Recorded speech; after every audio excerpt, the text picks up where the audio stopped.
What's the meaning of Charles Lutwidge Dodgson?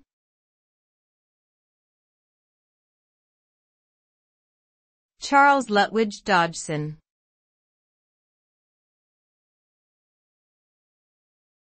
Charles Lutwidge Dodgson.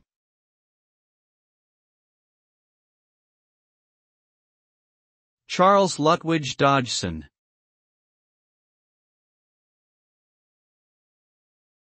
Charles Lutwidge Dodgson.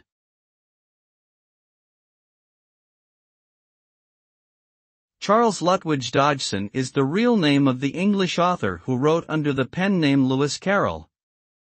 He is best known for his literary works, including Alice's Adventures in Wonderland and Through the Looking Glass.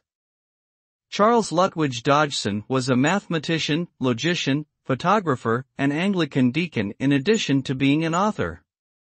His writings have had a significant impact on both literature and popular culture, and his characters such as Alice, the Mad Hatter, and the Queen of Hearts have become iconic figures in modern storytelling.